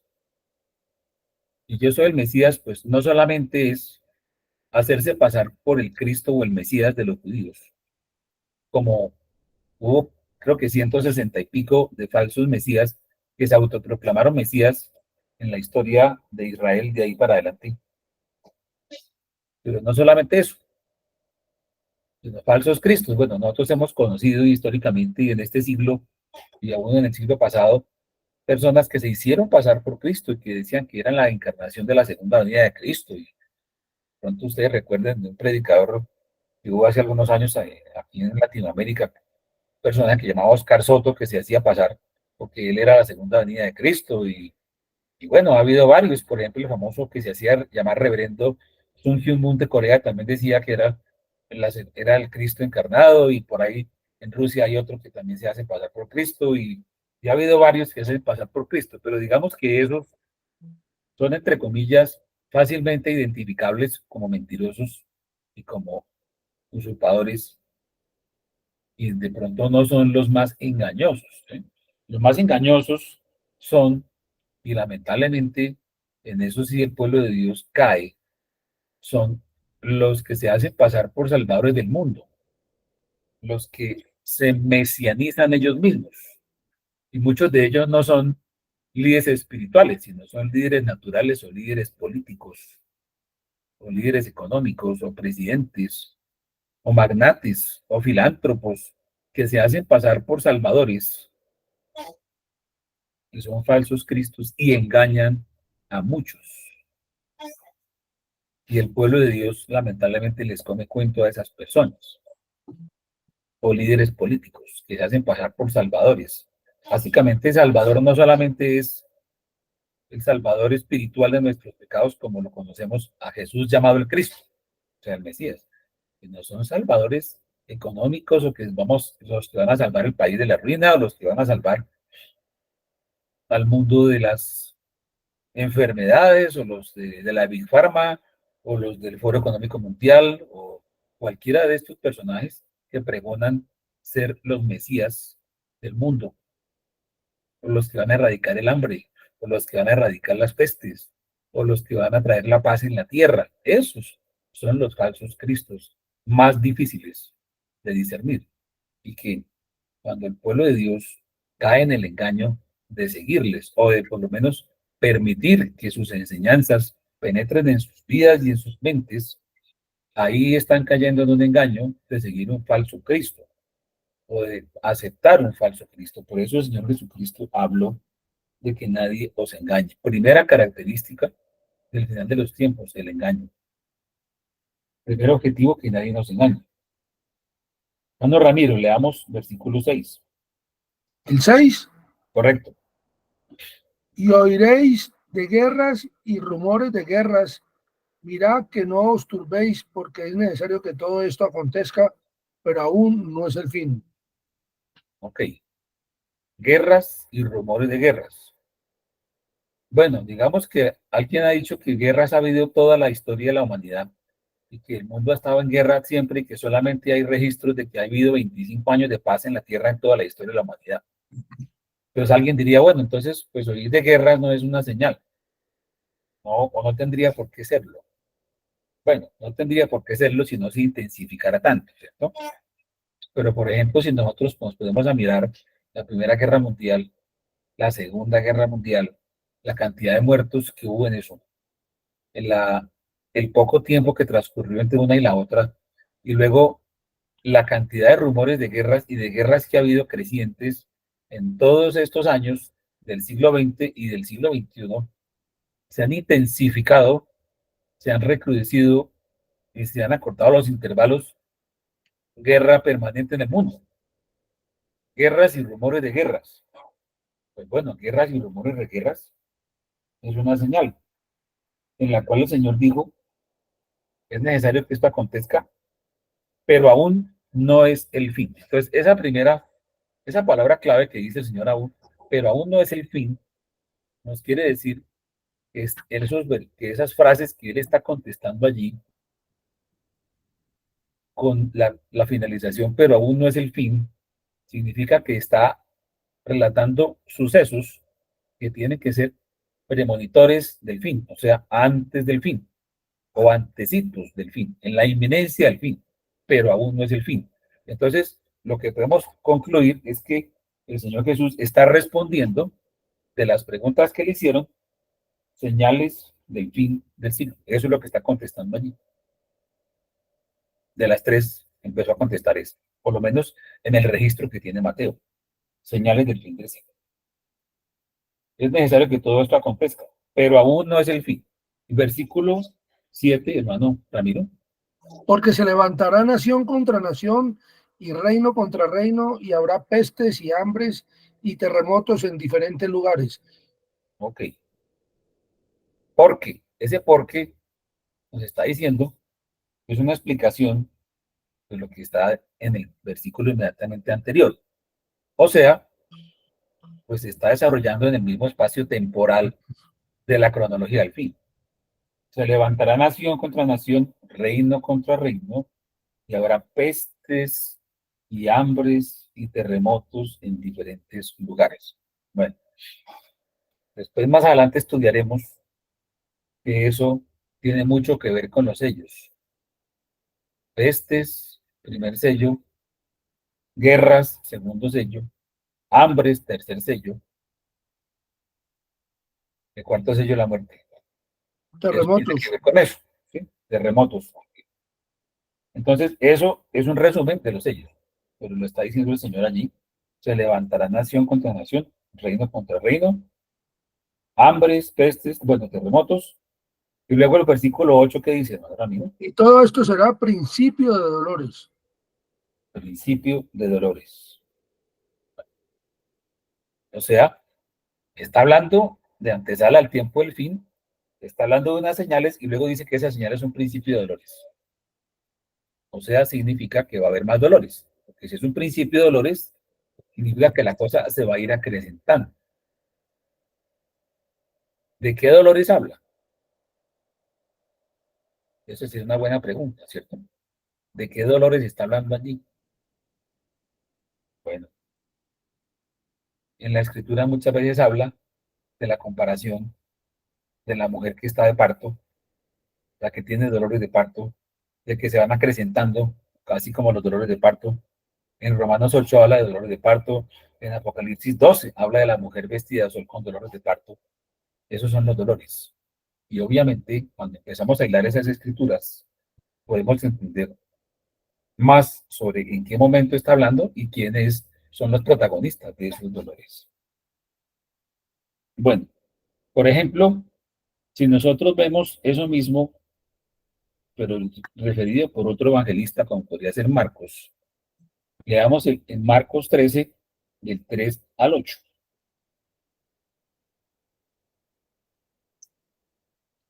Y se sentó en el monte de los olivos frente al templo. Y se sentó en el monte de los olivos frente al templo. Y Pedro, Jacobo, Juan y Andrés le preguntaron aparte: dinos cuándo serán estas cosas y qué señal habrá cuando todas estas cosas hayan de cumplirse. Jesús respondiendo les comenzó a decir: mirad que nadie os engañe, porque vendrán muchos en mi nombre diciendo yo soy el Cristo, y engañarán a muchos. Mas cuando oigáis de guerras y de rumores de guerras, no os turbéis, porque es necesario que suceda así, pero aún no es el fin, porque se levantará nación contra nación y reino contra reino, y habrá terremotos en muchos lugares, y habrá hambres y alborotos. Principios de dolores son estos. Ok, ese es el registro de Marcos, el cual sabemos que escribió el Evangelio bajo la supervisión del apóstol Pedro, que era uno de los que se encontraban allí, precisamente, en el Monte de los Olivos. Ahí estaba, ahí nos dice una información adicional, que estaba sentado en el Monte de los Olivos frente al templo. Bueno, frente al templo, y de ahí también se veía el templo, entonces de hecho las preguntas que le hicieron también tenían que ver con el templo, porque él había dicho que no quedará piedra sobre piedra. Pero aquí está contestando, son las señales de su venida, o sea, las señales del fin. Del fin. Eso también la registra Lucas en el capítulo 21 del 7 al 11. 21, Del 7 al 11. dice así: y le preguntaron diciendo: maestro, ¿cuándo será esto? ¿Y qué señal habrá cuando estas cosas estén para suceder? Él entonces dijo: mirad que no seáis engañados, porque vendrán muchos en mi nombre diciendo yo soy el Cristo, y el tiempo está cerca, mas no vayáis en pos de ellos. Y cuando oigáis de guerras y de sediciones, no os alarméis, porque es necesario que estas cosas acontezcan primero, pero el fin no será inmediatamente. Entonces les dijo: se levantará nación contra nación y reino contra reino, y habrá grandes terremotos y en diferentes lugares hambres y pestilencias, y habrá terror y grandes señales del cielo. Ok, entonces allí, digamos que esos tres evangelistas, en esos textos que acabamos de leer, están relatando las mismas respuestas, que son señales del fin del siglo. Hay una pregunta, ¿la podemos contestar, hermano Ramiro? Sí, si el templo no será reconstruido, qué templo se refiere Juan en Apocalipsis 11, que dice así: entonces me fue dada una caña semejante a una vara de medir, y se me dijo: levántate y mide el templo de Dios y el altar y a los que adoran en él, pero el patio que está fuera del templo déjalo aparte y no lo midas, porque ha sido entregado a los gentiles y ellos hollarán la ciudad santa 42 meses.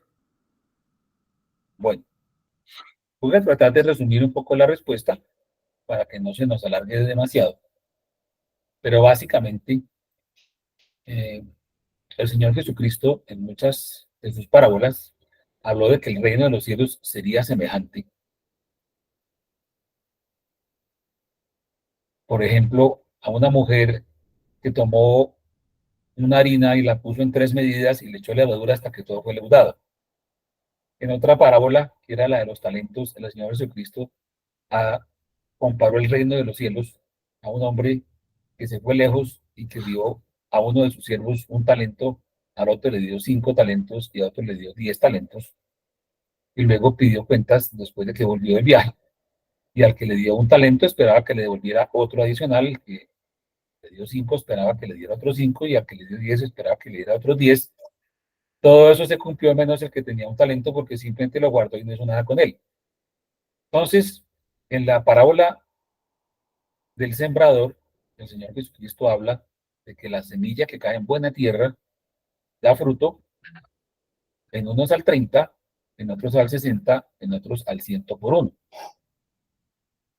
El templo tiene que ser medido. Cuando Gedeón salió a la guerra, él salió con un ejército de 32.000 hombres. Hicieron un primer tamizado y se quedaron 10.000. Y después hicieron un segundo tamizado y solo quedaron 300. Entonces hay 3 tamices. Todos salen, pero hay 3 lugares. Los 300 que quedaron con Gedeón, los otros que alcanzaron a avanzar hasta cierto punto y otros que se devolvieron. El Señor Jesucristo dijo que su venida sería semejante a los días de Noé. Noé, entre muchas de las cosas, construyó un arca que tenía 3 pisos. En Apocalipsis 12 se ve que hay una mujer que da a luz un hijo varón, luego ella es perseguida, pero no puede el diablo contra ella, y luego, como no puede contra ella, se va a hacer guerra contra el resto de la descendencia de la mujer. Entonces hay 3 grupos: el resto de la descendencia de la mujer propiamente dicha y el hijo varón que da a luz. Entonces son 3 lugares. Entonces, ¿qué pasa? El templo del Señor tenía el atrio, el lugar santo y el lugar santísimo. Tenía 3 lugares, pero como las cosas naturales son sombra y tipo de las celestiales, el templo espiritual del Señor también tiene 3 lugares: el atrio, el lugar santo y el lugar santísimo. Los que dan fruto al 30, los que dan fruto al 60 y los que dan fruto al 100 por uno. Entonces, cuando llega el momento de medir el templo, es como llegar el momento de la batalla de Gedón, en el cual va a haber un tamizado. Levántate, mide el templo y el altar y a los que adoran en él. El patio, déjalo aparte y entrégalo a los gentiles. Es el resto de la descendencia de la mujer, que dice que será entregada a los gentiles. Lo dice en el capítulo 12 de Apocalipsis. Pero a los que están en el tabernáculo como tal, hay 2 tamices más: los que están en el lugar santo y los que están en el altar de incienso, porque allí dice a los que adoran en el altar. Los que adoran en el altar, si recordamos, son los que tenían posibilidad. El altar de incienso lo pasaba el como sacerdote al lugar santísimo cuando iba a entrar a ofrecer el olor grato a Jehová. Entonces, estar en el altar de incienso son los que tienen la posibilidad de pasar al lugar santísimo, o sea, lo que llamamos el arrebatamiento. De tal manera que ahí hay una forma de medir el templo y el Señor va a poner a medir a su templo y de hecho nos puede estar midiendo ahora. Entonces, eso significa esa escritura, hermano, en el cuerpo místico de Cristo. Pues no me alargo más porque si no se me vuelve demasiado. Ok. Además, además quedan 3 minutos, hermano Santiago. Sí, señor. Ya, bueno, aquí son 5, no sé si esté bien la hora en este computador. No, son las 57. Bueno, entonces, primer objetivo de la escatología bíblica, que nadie nos engañe. El segundo objetivo pues no lo vamos a tratar hoy con detenimiento porque obviamente no nos da el tiempo para que la idea no nos quede cortada, pero sí les quería decir o anticipar una cosa. Cuando se leen estos temas escatológicos, es muy importante mirar bien los adverbios, las cronologías, las preposiciones, los entonces y todo esto, porque nos liga o nos pasa de un periodo de tiempo al uno o al otro. Un ejemplo, en el Evangelio de Lucas leímos un pedacito, capítulo 21, de los versículos 7 al 11, y terminaba diciendo, y habrá terror y grandes señales del cielo. El versículo 12 dice, pero antes de todas estas cosas, os echará mano y os perseguirá. O sea, antes de. Entonces, al decir, pero antes de todas estas cosas, el Señor allí se está trasladando a un periodo de tiempo anterior. De tal manera que pasa de una cronología en la inmediación de la venida del Señor a una cronología anterior, ¿cierto? En el Evangelio de Marcos, por ejemplo, el capítulo 13 que estábamos leyendo, dice en el versículo 8, y habrá hambres y alborotos, principios de dolores honestos. El versículo 9 dice, pero, ahí hay un pero mirad por vosotros mismos porque os entregarán a los concilios, sinagogas os azotarán. Ya vamos a ver después, en la próxima vez, que ese pero se liga con el pero antes de Lucas y por lo tanto se está retrocediendo en el tiempo. En cambio, por ejemplo, en el Evangelio de Mateo, en el versículo 24, el capítulo 24, estábamos terminando el versículo 8 diciendo que todo esto será principio de dolores, entonces os entregarán a tribulación y os matarán, y seréis aborrecidos de toda la gente por causa de mi nombre. Ahí sigue hablando en presente, no se devuelve en el tiempo. Entonces, ¿qué pasa? Los tres evangelistas narran las cosas, empiezan todos parejos, ¿cierto? Pero llega un momento en el cual unos retroceden en el tiempo y están narrando otros acontecimientos y otro como Mateo sigue en el mismo tiempo, mencionando cosas que siguen en la misma cronología de la inminencia del tiempo del fin del siglo. Por esa razón, esos tiempos es muy importante aprenderlos a identificar porque nos van a abrir el espectro de entender realmente cómo es el tema que se presenta entre Mateo, Marcos y Lucas referente a la venida del Señor y a las señales del último tiempo. Y que hay unas semejanzas, pero que hay unas grandes diferencias en cuanto a lo que narra el uno y en cuanto a lo que narra el otro, y que es deducible de los adverbios que ellos mismos utilizan. Por eso tenemos que ser muy cuidadosos. Entonces, hasta aquí yo creo que podemos terminar la sesión de hoy, si el Señor nos lo permite. En la próxima vamos a retomar el tema con esto que estamos diciendo y lo vamos a meter en analizar precisamente esa, esa cronología y esos peros que ellos mismos dicen en el contexto de los objetivos de la escatología bíblica. Muchas gracias.